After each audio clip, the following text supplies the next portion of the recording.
Hey guys, Tyler2K here. With TWT 2024 final happening in about a week and a half, and then presumably we're going to find out some information there. And me, I'm still a little bit under the weather. I figured no better time than right now to try to figure out who is going to be the final DLC released for season one. So, what will likely happen is in about a week once the TWT finals occur, and whoever wins wins. Namco will almost certainly announce the final DLC, and realistically, it will probably be releasing sometime in January because January would be like the 1 year anniversary of Tekken 8. Best case scenario, it would be like maybe a week after, but almost certainly that's not going to happen. And absolute craziest scenario would be kind of similar to when they released Ganryu and I think it was Armor King together the very next day, right? That was during one of the finals too. So that would be the crazy thing. But let's be honest. It's probably going to be about a month and a half until we see the next DLC character. We might even get a Tekken talk or two, kind of similar to the release schedule we had seen with Heihachi. So, yeah, I figure, like I said, before we get it officially announced, this is no better time to talk about it. I have not like really thought about who they're going to add, so this might get a little rambly at times. So bear with me. If you want to jump to the end to see my conclusion, I don't even know what my real conclusion is going to be. But let's go ahead and talk some things here first. So, Eddie was spring, Lydia was summer, and then Heihachi was autumn. If you notice the color palette, I don't think that's any coincidence. That's like the number one hint as to who it's going to be. The tricky part, though, is no character really fits the orange motif. If you go through certain costumes, you might get something, but like no one's really orange. So, instead, what we're going to do one of two things. We're going to go through who is missing, who is like a really critical, pivotal kind of popular characters. We're also going to go through what I think would be the more honest way to look at it is like what character archetypes are missing from the game currently. That's how I hope Namco kind of approached it. And then we'll go through more speculative stuff at the very, very end. So a couple of hints. So first of all, we have the orange motif. Who that might be, don't know exactly for a fact. Looking at the kind of characters here who can fit the orange, maybe Fakamlam. Gigas is not going to happen, let's be honest. Gigas and Katarina, probably not going to happen. If they happen, they're going to happen as a pair. Who else would be orange? Gon would be kind of orange. I can see maybe Armor King with a weird kind of, because he has like a couple bodysuits. He could have an orange bodysuit, although maybe would be too similar to King. Guest characters aren't going to be in the game. Palette swaps, like Eddie, but same thing. Tiger and Eddie are so similar, it wouldn't happen. And then maybe here, like Bruce. Yeah, I think Bruce has always been worn blue. So like really none of the characters like kind of match. Like Slim Bob, can you imagine they added Slim Bob? That'd be an interesting departure, but we'll talk about that in a little bit. So overall, yeah, no one really fits the orange. So this might be the sign that one of two things are going to happen. We're going to get a guest character, which would be best case scenario, but from what Namco has basically came out and said, or Harada rather, is they want to add the core characters of Tekken 8 before they add guest characters, which is fair. Personally, I'm not a fan of that idea, but okay, that's fair. And then the second piece of information we have is that of these characters, I know Heihachi was called Raccoon, and I can't remember Eddie nor Lydia, but I know the final character is called Hamster, if I remember correctly. So, yes, Hamster does lead to the possibility of it being Bob, because Bob rolls into a wheel kind of shape. We have Slim Bob, which could, same thing, give credence to it possibly be Bob. So from just like that fact alone, okay, Bob, yeah, he could be wearing orange instead of red. Okay, sure. And he's kind of like a hamster, kind of like a hamster wheel, sort of like ball shape. Okay, that makes the most sense. Now, with that being said, I'm not really sold on it being basically Bob, who we're going to see. And that really goes down to archetypes. So let's go ahead and break down, and this is all off the cuff. So again, if I ramble, my apologies here.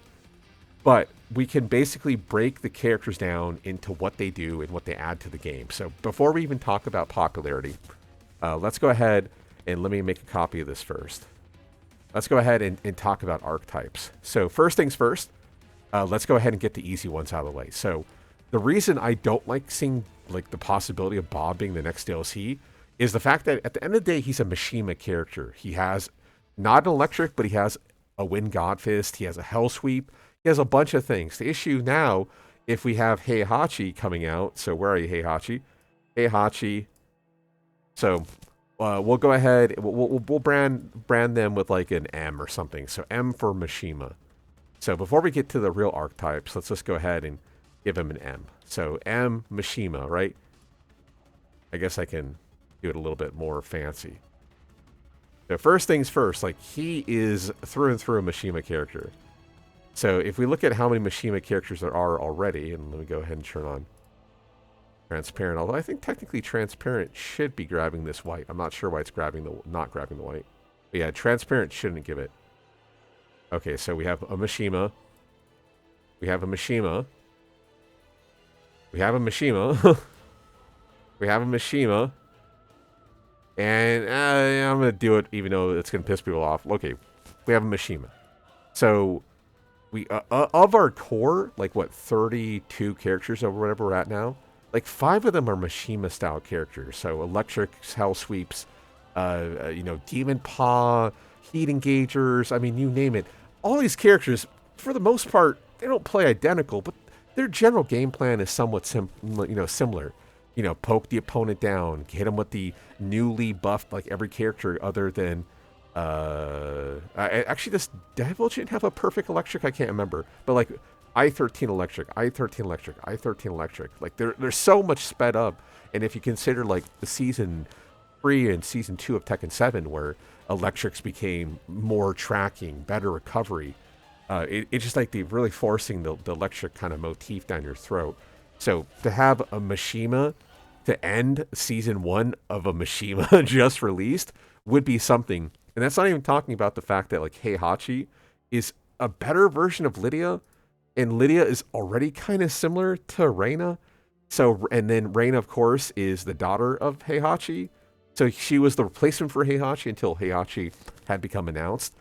It would be really weird to be like bleed, and then bleed. Like, I don't know. So again, like I said, I'm not really fixed on Bob being the character. So hopefully that dissuades them from adding Bob. With that being said, I like the idea of Bob. It's just I think there's too many Mishimas in the game to start off with. So let's go ahead and not start there. Okay, so actual archetypes. So the big one that we really need to talk about, and again, this is completely off the dome. I have not workshopped this at all. So let's go ahead. Let's brandish all of them already. Well, let's give them... actually, I take it back. Let's go ahead and put the Mishima back on it. Okay, so Tricky. So Tricky character is like the most like distinguished option it can possibly have. Typically in Tekken, it's either a simple character, a complex character, or a tricky character. So a tricky character back in the day would be like a stance-heavy character, like your Eddies, like Zafina. Let's see here, like a Raven. Reina is probably a tricky character, so I'll give her with a T. Azucena.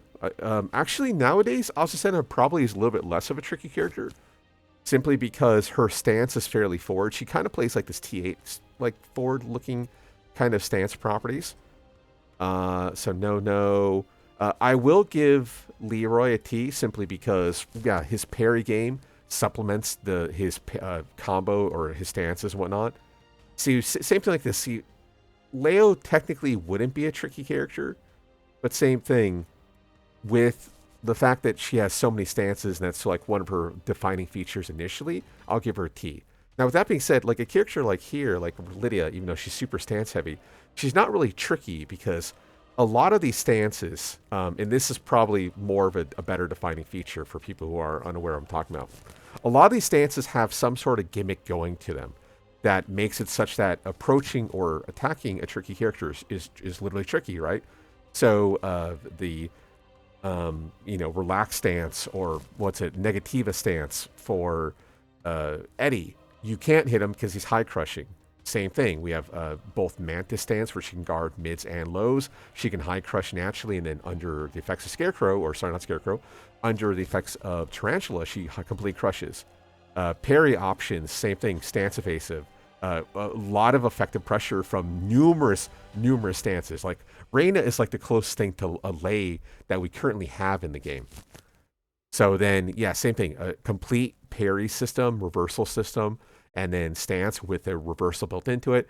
And then Leo, we have this full crouch option with, both BOK pressure being super fast, and then, K&K pressure being fast and BOK being highly evasive, right? At the same time, then like we get the Lydia, who is a stance character, but none of her stances, apart from Heaven and Earth, actually have anything that's really represented as evasive or natural pairing or something you have to actually deal with. For the most part, her stances are just like, okay, it's either her turn or my turn. It's kind of similar to, like I said, with Heihachi bleeding over from being a better version of Lydia.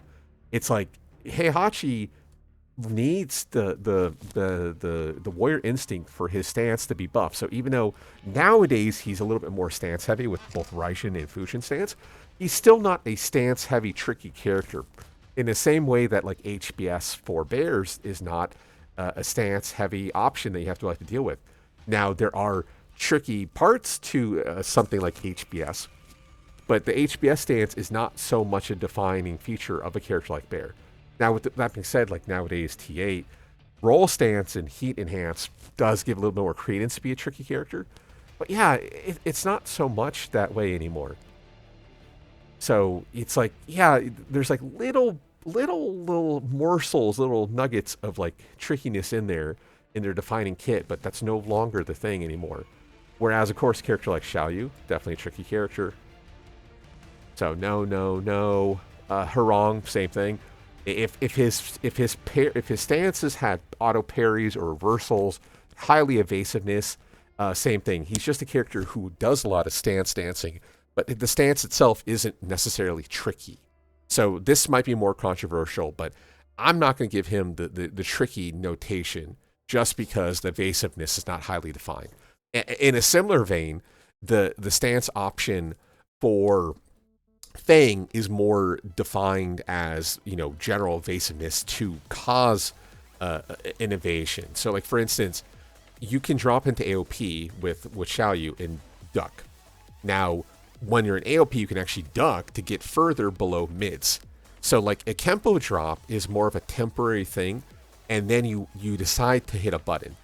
A character like Xiaoyu is you drop into stance, then your decision-making tree branches from that. Whereas the stance here, actually a long time ago in the T8 preview videos, I talked about the same thing with Jack. It's like, when is a stance not a stance? And it's when you basically have an immediate 50-50 force off it. There's no decision making other than the fact is like, okay, am I going to go mid or am I going to go low for the most part? So same thing. Fang, highly evasive, but he's not a tricky character.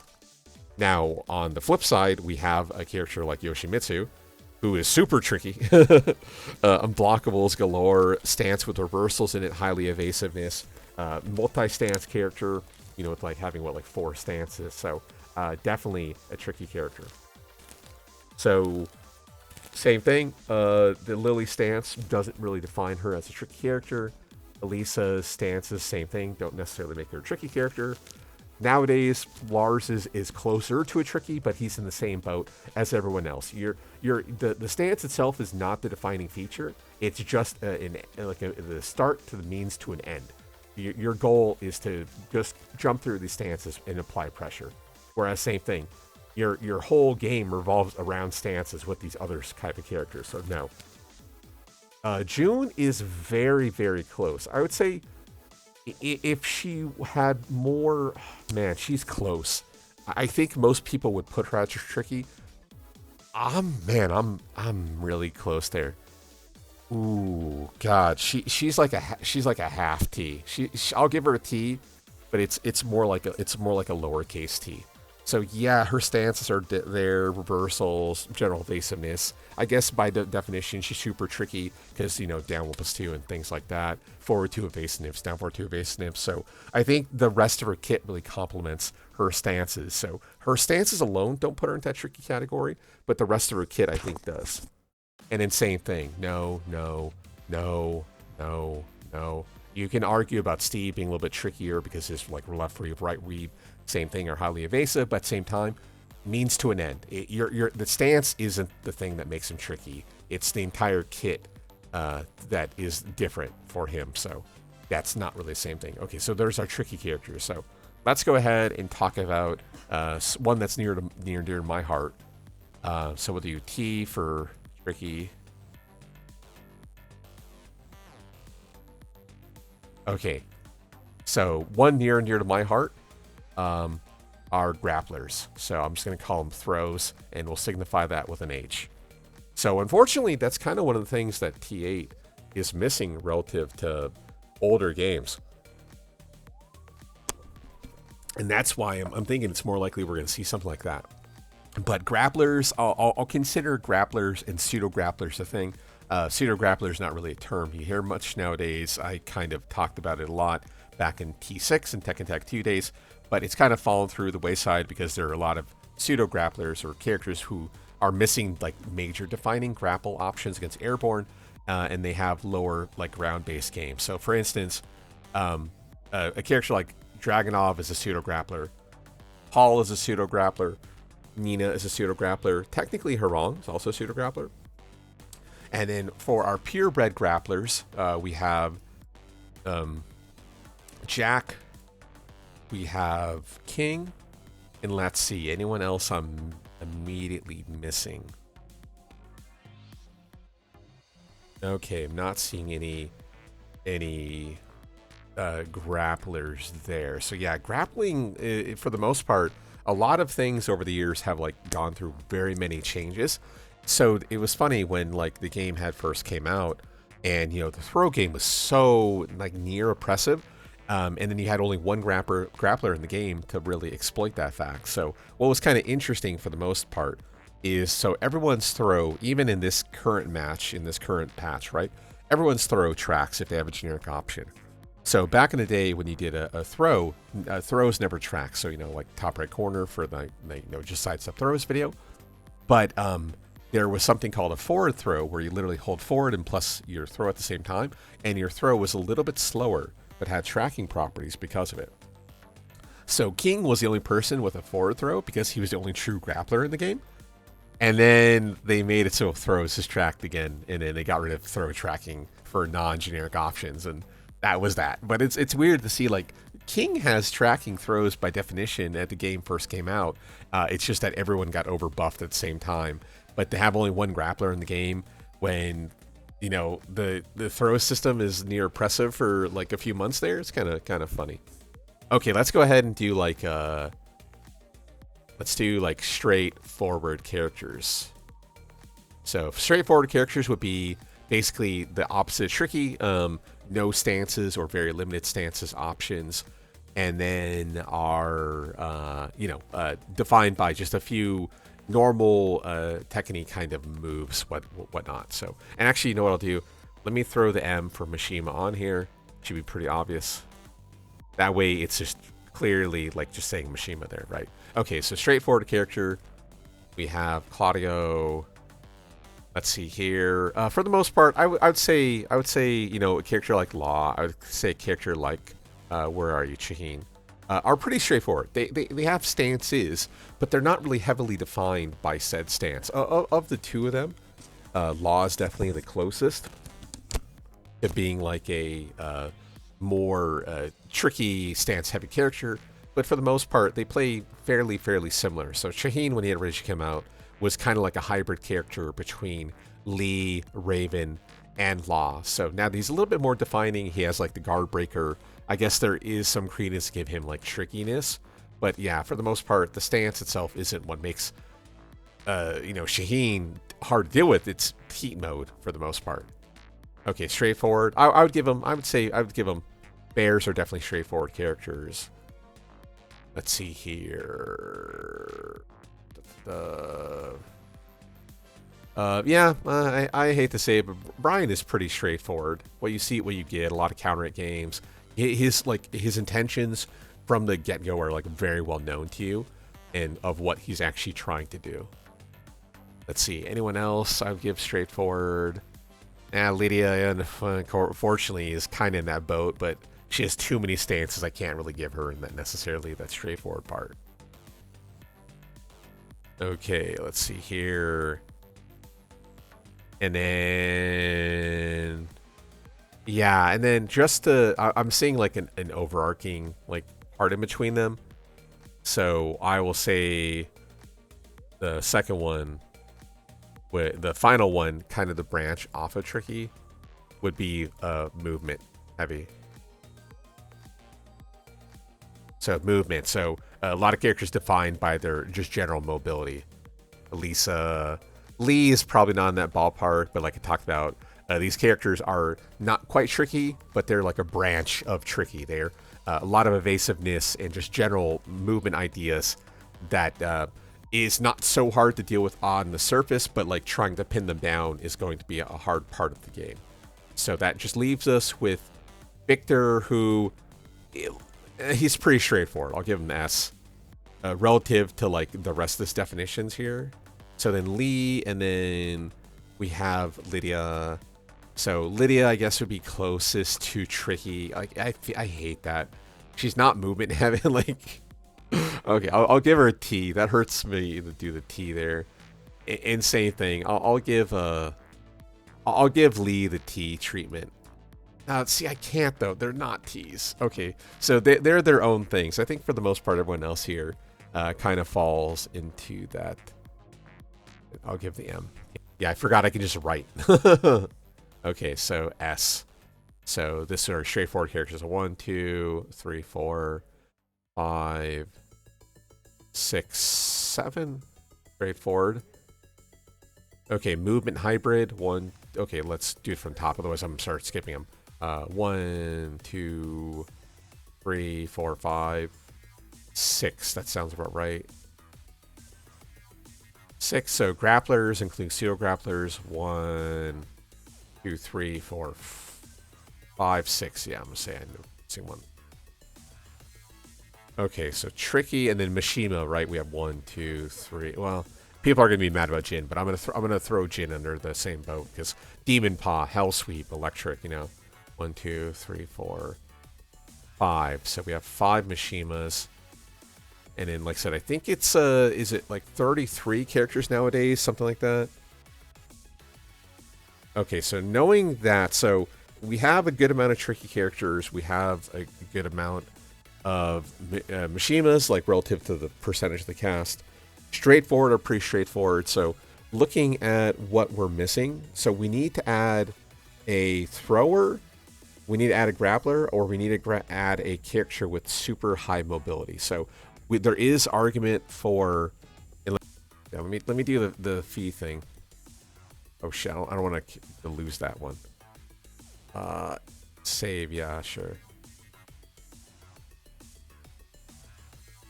Okay, so we have Tricky 9, Mishima 5, throw 6, straightforward.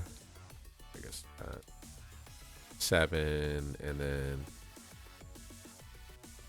movement hybrid 6. Their order.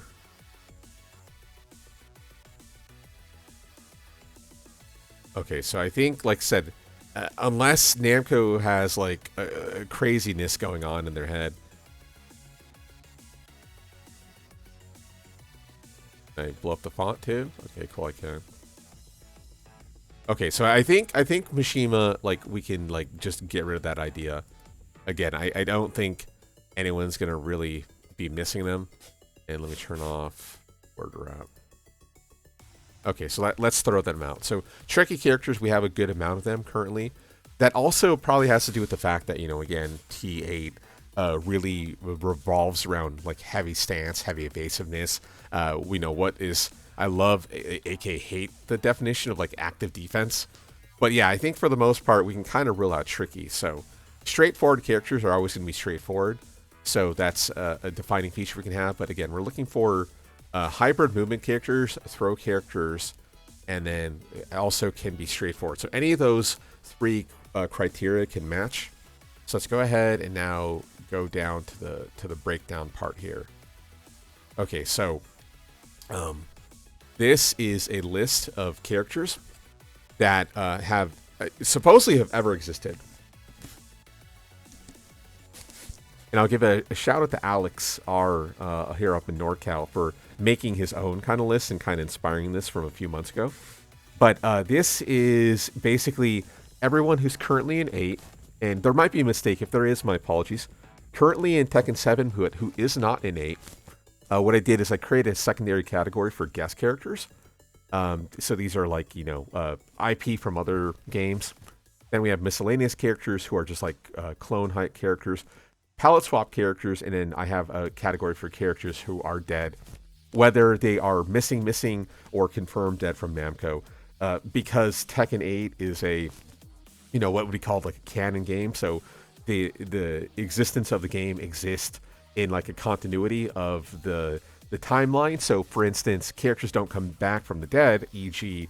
like Kazumi, unless they have a story reason for coming back. So story-wise, Jinpachi died, and then in Tekken 5, he came back as a demon, and then he died in Tekken 5.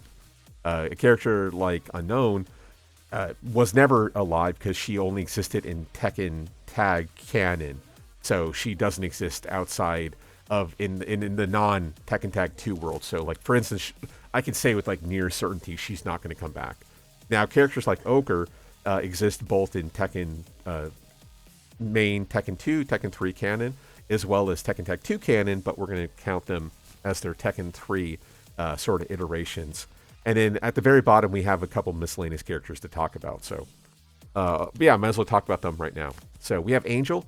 So I haven't done the story yet for Tekken 8, but I know Angel Jin is in the game. So Angel is like a question mark. Angel could come back. Angel is kind of a palette swap, but she's different enough from a character like Devil Jin that you can't just immediately pick her up and know what to do. Like, for instance, if you never played her before, she has... Oh, actually, come to think of it, she basically has Morning Crow. She has a stance. She has 4 or 3. So she kind of has a dashing stance. Now, it's not a flying stance, kind of like Morning Crow is with Devil Jin. But yeah, I forgot she has a stance. And yeah, okay. So Bruce, I don't really want to call him a palette swap of a character like Josie. Bruce can come back. Josie can come back. To be honest, I wouldn't be mad if I saw Josie come back. We have Devil Kazuya, who is technically in the game already, but I didn't know where to put him, so I kind of left him down here. This guy, I have no idea who it is. I never played the Tekken card game and the mobile game and stuff like that. So I know him in Taekwondo Girl, I think her just generic name. So Taekwondo Girl, I don't think is going to come back. I think it's more likely a character like Baek would come back. But him, I think he's a boxer, kind of similar to Steve, or a kickboxer like Brian or something like that. And then, of course, we have Roger/Roger Jr., technically, because if you don't know the story, Roger was originally in the game. Then Roger Jr. is the kid who's in his mother's pouch in Tekken Tag 2. But yeah, that's a whole different chestnut, right? Okay. Let's go ahead. Let's start with like the first things first, right? So let's go ahead, and now that we see just general who's in what game, let's go ahead and like start with like just general speculation of like who matches. Whoa, look at that! Like who matches the color, right? And we'll call this winter. So let's color design. So we're looking at orange, and most likely, let's say, they're not going to be a guest character. Let's look for orange color in general. So, yeah, Anna could be wearing orange. Bob, could be a branch off of that, and hopefully it's not. Ganryu, we can do Eliza here. Bakalam. God, I mean, again, it could be Gigas, but I don't think Gigas is coming back. It could be Josie, although she's more defined as red. So, like, from color alone, it could be, like, one of these guys. And then Miguel, a.k.a. Rojo. Miguel Rojo Caballo or Caballero? I don't remember. But, like, same thing. Rojo, red, orange, pretty close-ish. They could kind of massage it. Marduk, probably not. It could be Chloe. I guess we can throw her on here. I'll talk about Kunimitsu in a little bit. But yeah, I said same thing. With spandex, they could make him orange, but same thing with Armor King in orange. and then King being yellow. Like I think it might be too close on a color palette that I don't think that's going to happen from the color alone. Okay, so let's say these are our new characters here. So let's say this is our I don't know, whatever that is, like 8 or something. This is our current 8.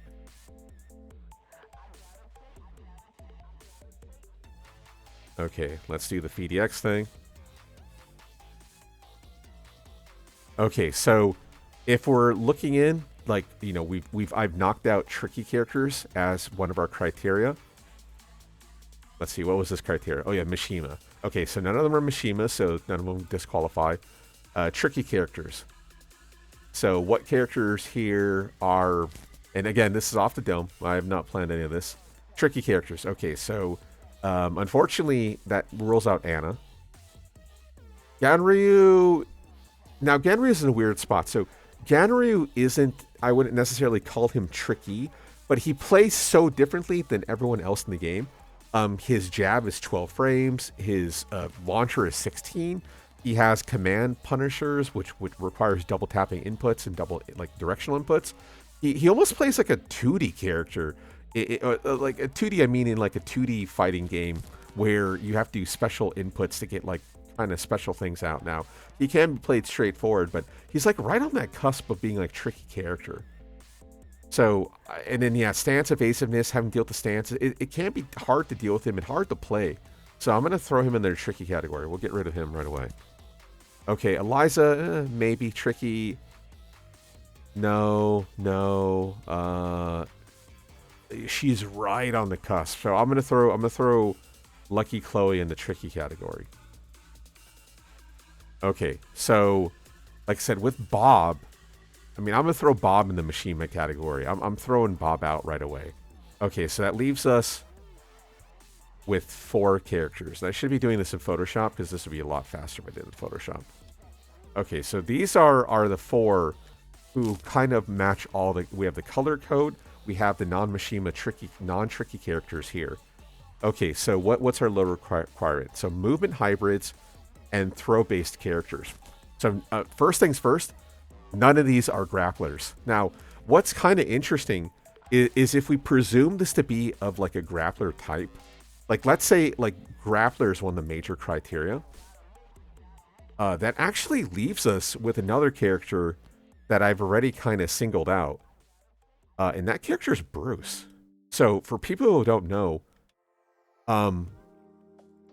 Bruce is actually a grappler. So what happens is Bruce is one of the few characters in the game with command throws, so chain throws. So he has a command. He actually has a 1+4 throw, and he has a 2+3 throw. So by doing the inputs, you like do the grab them, do the chain throw, you kick them against the wall. You do a lot of cool shit, and that part of Bruce never bled over into Josie. So Josie had like a completely revamped move list while being somewhat similar. Rather than being Muay Thai stance, she had switch stance, acting very similar. Instead of it being a 1 button, you hit a 2 button. Instead of being 2 button, you hit a 1 button. They kind of threw a little spice in there to kind of make it so that you could immediately pick up Josie relative if you're like a Bruce player. But the overall like theory behind the character was identical. QCF3 or sorry CD3, CD2. Counter it game, launching game, hop kick, stuff like that. It was kind of cool. But yeah, I guess of the characters, like Bruce would be our thrower. And let me go ahead and make this a little bit smaller. So he would be our grappler of this 5. So let's see here, movement hybrid. So any character with like really evasiveness movement. Same thing. None of these characters fall under this category. So of the straightforward, I mean, you can't get any more straightforward than Fakamlam, Josie, and then, yeah, he's more of a stance character. I wouldn't call him tricky, but yeah, he doesn't fall under that. So, okay, so of these 3, right? That unfortunately, God, I hate it because I really like Miguel. I think Miguel is one of the most fun characters in the game, bar none. A super fucking fun character. Shame that they got rid of him in 8. Okay, so of the color palettes of our defining feature so far, I mean, we already have a leak that, spoiler alert here. One of the first leaks that had come out this game was the DLC release schedule. So on that schedule, it was Marduk and it was Fakamlam who were supposed to come out. So, I mean, of the 3 with the palette of our criteria and a bleed over, like, of the leak, I mean, Fakamlam is definitely on the table here. With that being said, I mean, this is completely coincidental. I didn't mean to do this at all. What do you notice on the screen? Right, these are all fucking Muay Thai characters. Every single one of these characters is a Muay Thai character. Now, granted, Josie is technically not Muay Thai.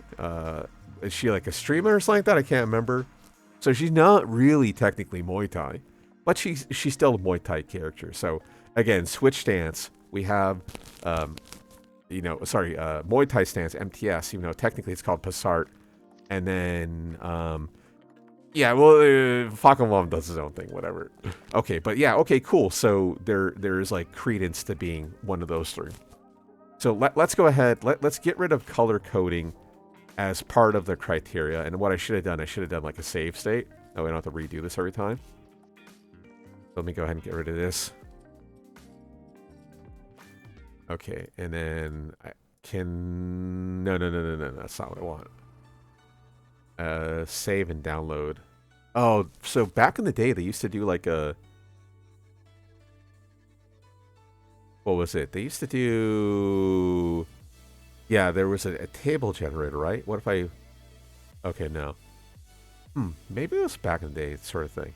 Okay, whatever. I'll just save it. This is a brand new, fresh computer too, so...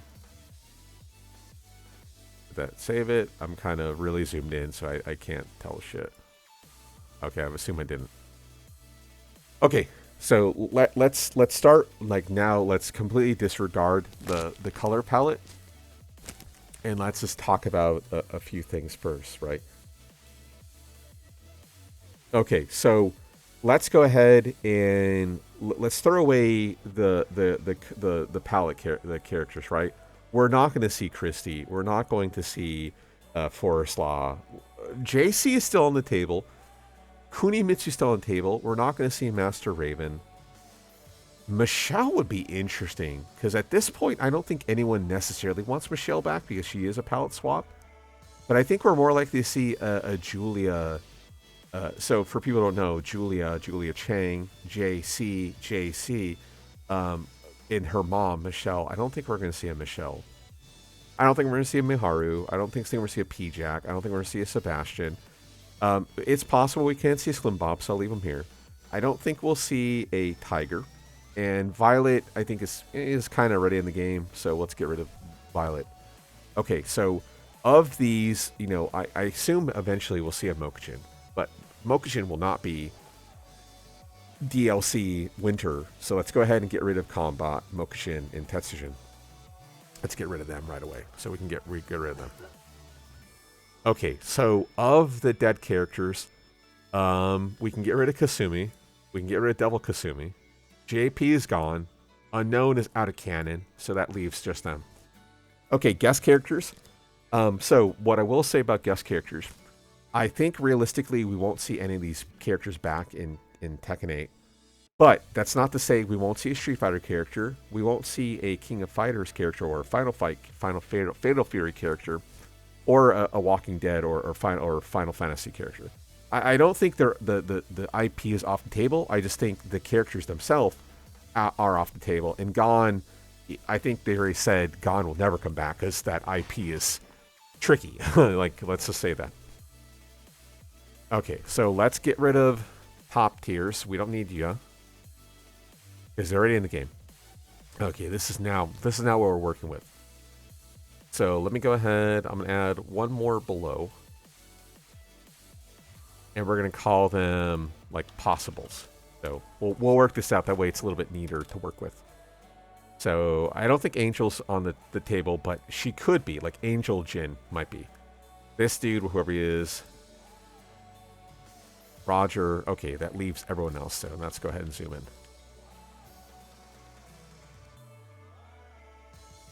Okay, so let's look at our criteria. So actually, let me take a picture first. This is our new list. I don't do that. I should realize that. Type in pain. Zoom in a little bit more.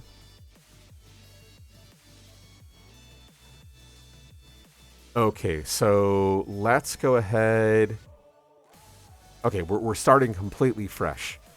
So we're looking for straightforward characters, movement hybrid characters, or grapplers. Let's go here. Let's see, how big is it? Oh, that's fine. Okay, so grappler. This a little bit of a grappler. That's like a conversation for a different day. He is also a grappler, but he has more criteria than that. Let's see. Are there any other grapplers? Like, you can make a slight argument for Chloe, but she only has one command grab you have to worry about. So, same thing. Gonry has a couple command grabs, but for the most part... Actually, you know what? I'll throw him as a grappler because I forgot. He has 4-4-2 mix-ups as well. In older games, he used to have a 6-way throw mix-up, and that's completely gone. So in Tekken 7, it's gone. But in older games, he had that. Kind of similar to Marduk in Tekken 4 was a completely different, more oppressive throw-based character. Okay, we have a grappler, and same thing. He's a hybrid character, so I'll leave it with the H on below. Pseudo grappler, but she's missing a comp throw. If she had a comp throw, I'd consider Kunimitsu. Lei has a couple command grabs, but I wouldn't call him... His defining feature wouldn't be grappler. I wouldn't say grappler. Julia's for sure a grappler. JC, of course, look at her. She's a lucha. She's a grappler. And then, yeah, we talked about already. Bruce is a grappler. And then Taekwondo girl, by definition, because she's presuming she's going to be like Harong, she's going to be a grappler. This guy, I have no fucking idea what he does. So my apologies. I played Revolution. I didn't play the mobile stuff. And actually... Oh, that's my alarm going off to remind me I have to take my pills, so I'm sick. But yeah. So actually, both of these are grapplers, too.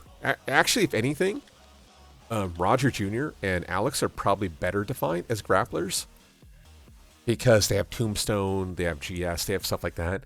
They are straightforward, but I think in this case, the grappler defining feature is more like a heavier precedence to what they count as. So I'll throw that. Okay, straightforward. So straightforward, I think we're W's. So we have the most straightforward characters ever. Gigas. We have Cat. Bakamlam. Straightforward. Bob falls under that Mishima category. Otherwise, I'd give him a straightforward. Bob, Beck. Damn, what did I give? Did I even define Harong? I don't remember. Oh, I defined him as a grappler. You know what's funny? Is like, Beck is the closer to being a tricky character than Harong is. So he doesn't have a full throw game. He has air throws, but he has a worse throw kit than Harong. But you know what? I'm going to throw him on the T category. I think Bayek is a trickier character than Harong is. For sure, a tricky character. Holy shit. Stances galore and dog shit. And actually, yeah, you're straightforward. Like, Ancient Ogre is super straightforward. And then she's a Mishima. This is a who the fuck no. Okay, so there's our straightforward criteria. So, let's see. Grappler. Okay, movement hybrid. So, highly evasive characters. For sure, the super evasive hop kick. Now, the things with like Elisa or Eliza, she's all over the place. Tricky. Okay, let's talk about trickies. Let me throw trickies on here before I forget. Okay, so I'm going to define Kunimitsu as movement hybrids. So highly evasive. They dip their toes into quite a few categories simultaneously, but their biggest defining feature is their movement. General evasiveness, sets stance, able to get in and then poke shit around. Again, it's their stances as a mean to an ends, rather than staying in stance to apply pressure. They want to get out of stance effectively ASAP and do their own better thing, and that's where their movement comes in. Then we have Tricky, of course, Nina or Anna for sure. Tricky. Again, same thing. This is a straightforward, movement hybrid character who possibly could get a better throw game if she bleeds over with him. But for now, I'm gonna call her. I'll call her just straightforward, which I think was just W, right?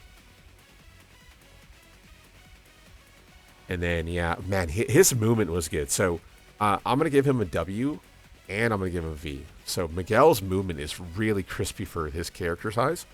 But at the same time, his game plan is fairly straightforward. So his game is defined by stance, but at the same time, his stance isn't as evasive, or like for instance, CGM stance, Chaos Judgment with Anna is a low reversal. It's a throw parry too, whereas his stance will do shit.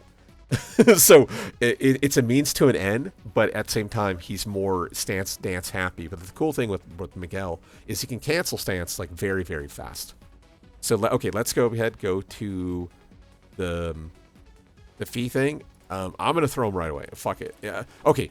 The only world where Gigas and Katarina are in the game is a world where they come into the game together as father and daughter. There is no other world where we see Gigas released and then Kat comes out like a season later. That's not happening. They're together or they're not in the game at all. So let's go ahead and throw them away right away. You can quote me on this. It's going to happen to you, by the way. It's for sure going to happen now that I'm shit talking it. Okay, so let's go ahead and throw in Mishimas. So same thing. If Bob gets added to the game, I'm gonna be very disappointed, even though I like Bob. But let's throw away the Mishimas. Okay, do we have any other M's? No, we don't. Right? No M's. Okay. So, okay, now I said tricky, right? We have quite a few tricky characters. Okay, so what we're gonna do now, before I start throwing away tricky characters, let's go ahead and take a look at the stats. So I did initially have, was it Old Bay's? Sorry, I can't remember his name off the top of my head. I think I had Old Bay's data up here, but I could swear he had data for Season 5, but the most recent data I can find is for Season 4. The issue here, if you look at the popularity chart, he has Fakamlam as 5, and you know damn well after Fakamlam got nerfed, no one was playing Fakamlam. So this is completely fucking wrong. So I can't take this data at its face value. So what instead is I found that someone had posted the Tekken Net's arcade data for character popularity. Now, granted, this won't be one-to-one indicative of character performance. You know, once the game, let's see, like for instance, where's Fakamlam? Okay, let's see. What patch are these guys running? Okay, yeah. So yeah, the end of the game, round 2, they did patch it with the final balance changes. So that's why Fakamlam is like so low here on popularity. Now, granted, he's bottom, let's say bottom 14, looks like bottom 13, something like that. But yeah, otherwise at the normal stats, he'd be up here. So of these characters, let's see. So we have an AK. So let's go ahead. We'll give a point to AK, and I'll make it.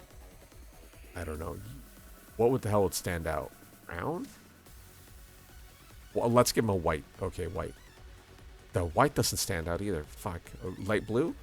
Okay, I'm give him a dot. So light blue. Knock this. Not gonna be in it. Marduk. Okay, so same thing. Marduk is a grappler. He has a god dang it. Green? A green dot? But Marduk's also green.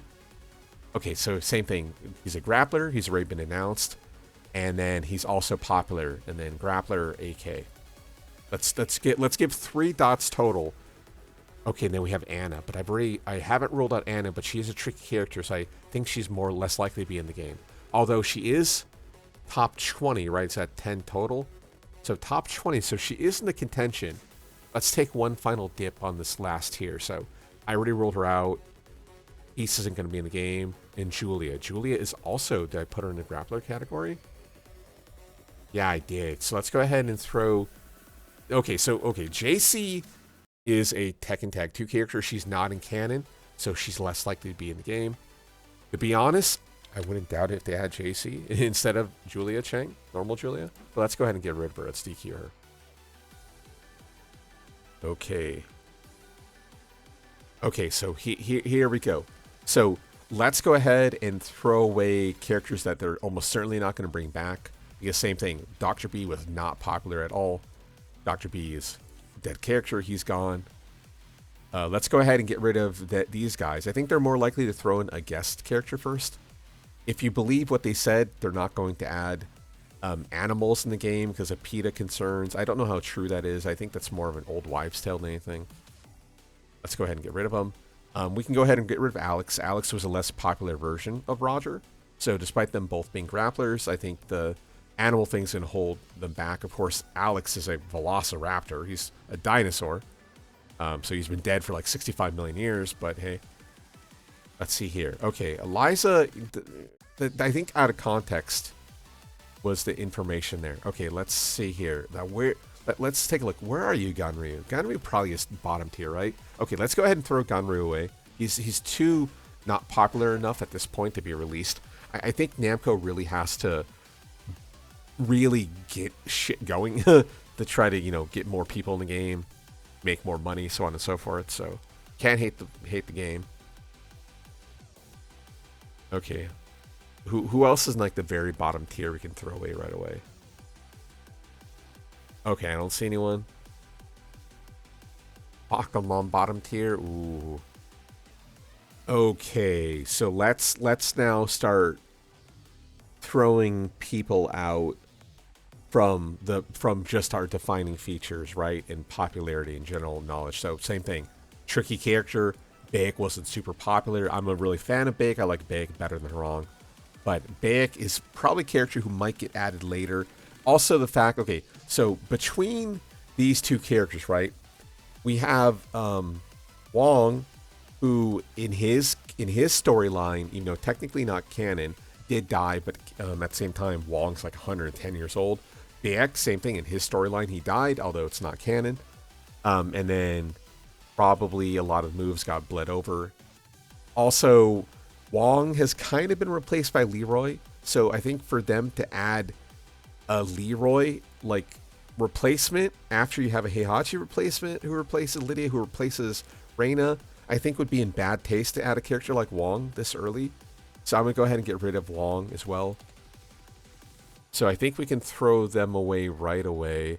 Let me consolidate here to make it a little neater. Okay. So let's see here. So any other trickies here on the table? No. So we have Anna, who's popular. Lei, who isn't popular, but I think Lei is so... There's enough meat to him that he would actually be a decent option. So let's see here. Who... man, I think... this hurts me, same thing. I think Josie has a better chance of coming back than Bruce. So I'm going to go ahead and get rid of Bruce. It hurts me, but I think it has to be done. Okay, so we've had leaks. So I'm going to throw them as a special category. So L and L. So I think both of Fakum Lam, I think Fakum a little bit less, especially after the crash of like the season, because again, he went from, he dropped down to, where are you? Bottom, 34 when he used to be top five just a year before. I think it's less likely it's going to be Fakum Lam this early. Okay. I do like the theory about Ogre being in the game. That was one of my early theories of characters they were going to add. Someone had speculated, or like they theoretical design of like if Ogre turned into true Ogre into his bigger form during Heat Mode, kind of similar to like Jin and not Jin, but Kazuya, Devil Kazuya, stuff like that. So I like the idea, but the same thing, they're dead. Nothing has been shown that they're going to come back yet. We do have June, so maybe they're going to come back for revenge. To be honest, that's probably more of a like late season 2 thing than an early season or end of season 1 thing. So for that alone, I'll probably get rid of them too. Let's go ahead and drop them. Okay, I kind of like the idea of Slim Bob being in to replace Bob. Okay, that might be a thing. So the only credence is in the videos, like in the Neo York stage. It says Bob's Burgers on the background. Nod to like Bobby Flay Burgers, but at the same time, it's clearly in universe, aka Robert Richards, aka Bob. So I think that's a little bit nod that we're probably gonna get Fat Bob and not Slim Bob. Although I wouldn't mind seeing Slim Bob. That'd be kind of a nice departure. But same thing. Tekken Tag 2, Mishima character. Let's go ahead and throw him away. Okay, so I hate that it's kind of like churning like this. I really like the idea of Kunimitsu 1 being in the game rather than Kuni 2. But I think, let's be honest, we can probably throw her out. I do like Kuni 1 though a lot. Okay, so of this, what is that, like 11 of characters that we have here, who do I like the most? Okay, so first things first, let's save the populars because they're statistically more likely to make it in the game this early. Let's get rid of the people who are not going to make into it almost certainly. Man, I don't know. There's so much negative stigma to a character like Kunimitsu. She is very defined as purple, like her mom with the whatnot. I think we can probably throw out Kuni, but man, that would be a Hail Mary. Let's see here. I'm gonna move Fakum Lam because I think there probably is some credence to the leak. Also, he's like a power character. There's very few power characters in the game. I didn't make a category for like P, but he would be a P character, kind of similar to Paul. Any character who just does a lot of like explosive damage right away and has like a lot of oomph and force behind their attacks, I would put him like as a power character. Okay. Ooh, man, am I about to get rid of Josie? Okay, first things, let's go ahead and throw a 2D here. Right, let's give her a distinguishing. Okay, W, straightforward. Yeah, we don't need as many straightforward characters. I think Josie is my next to get rid of. Man, I would love to see Lei. I don't know if Lei is ready for season 1 though. That feels like a season 2 character. Yeah, who am I gonna throw away? I think I'm more likely to throw away a character like Chloe. That's not to say Chloe can't come back. She feels like another season 2 more character. I wouldn't doubt it if we see Eliza though. Oh man, damn. I do feel like we're gonna see a character like her before we see another like 2D character. So that leaves for me, no bias by the way, super biased. That leaves Miguel as one of my people here. Okay, so let's go ahead and break this down further. So these are the popular kids. So realistically, it's going to be one of them. So if we throw away the tricky characters, which like I said by definition, I throw them away. So that leaves us with 3 of these grappler characters, with Julia being the one that's most closest to like a movement straightforward kind of character too. Like straightforward is not super accurate. But yeah, she's highly evasive, good movement, stuff like that. I'd probably put her more in the V category than I would put her in the W category, simply because like she does have sideward stances and stuff like that. So okay, so first things first. So this is S2 at best. I need a new mouse. S2 at best. And these are like our top 3 contenders. And these are likely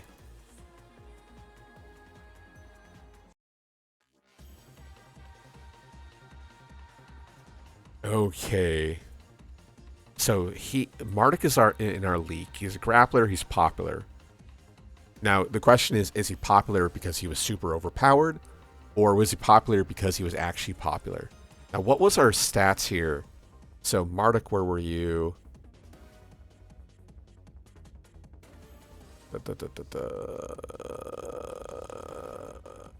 Bro, where the fuck is Marduk? I don't know if I can even do a search. Can I? Yeah, I can't even search. Am I blind? Marduk 24. Ooh. Interesting. So he was super popular in arcade, though? Top 17 arcade. Okay, who are you competing against? Okay, Julia. Where is Julia? Okay, Julia and Armor King. Armor King, man, just from general popularity, God, I think there's a good chance of him being there. Also, something like Hamster could just be the fact that he's furry, like an animal, like an actual animal, although that's kind of light. But the same thing, it's the only issue I have is with this color scheme. Right? The orange color scheme. To have an orange character who looks kind of similar to the King King. Ooh, I don't see it. Okay. So for this is my ranking. So top 3, likely second, season 2 at best. I'm gonna give this the Julia. Like eventually I have to make a decision. And I think this is gonna be the ranking. So Armor King will be second. Marduk will be third. I think that's the probability. I think Julia can probably fit the orange motif. Hamster might have to do something with just her, general character of, being environmentalist. She's also a grappler. She fits our criteria of characters who are missing in the game. She's a fan favorite statistically, right? Actually, where was she? I would have to have her in 26. Oh, man. Like I said, the only reason I don't want to put fucking King AK at top is because this color. Like, I can't see them adding orange to him unless Namco just completely gives up on this, like, color motif. Like, that's the only way, right? Damn, unless it is like a brand new character. Okay, but fuck it. This is it. This is my guess. So, I think Julia, Armor King, Marduk. Who knows? Maybe they'll throw us for a loop, and the leaked characters will actually come out, which will be one of the 2 characters. In which case, if that's the case, if it's a leaked character, it's going to be Fakamlam, almost certainly. Because yeah, Marduk is so defined by the green. Like, I don't see them changing it. And then I think in older games, same thing. He had the green trunks on in Tekken 5 and Tekken 4, so I don't see them changing it this early. Also, I think the issue is like the negative stigma between Marduk and Fakamlam. I think if one of them 2 comes out, we're gonna have like a riot for sure, for sure. But who knows? Maybe it would be a Lei. I wouldn't mind seeing a Lei. I wouldn't mind seeing a Lucky Chloe. But I think they're going to be season 2 characters at best. Okay, so let me do my final kind of thing here. So I think this release schedule of having a new character every few months, or every 3 months technically, is just not good enough. I think this is too slow a release, and I don't know if the marketing strategy from Namco is to just try to pace themselves and build for like Tekken 9, if that's the idea. If like before Tekken 8, every game only had a shelf life of like 2.5 to 3 years at most. Tekken 7 lasted for like 8.5 years before Tekken 8 came out. Obviously, a lot of factors went into that.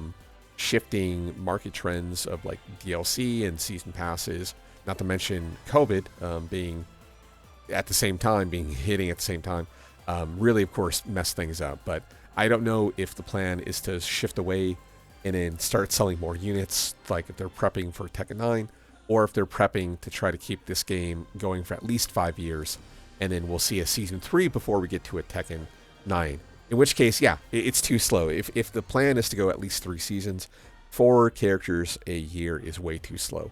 So hopefully, if I was, making decisions there at Namco, my plan would be to basically release 3, if not 4 returning characters, 1 new character, and then preferably 1 guest character every single year. So that way, at the end of the year, you have a double whammy that can set up into the next balance patch and the next major patches.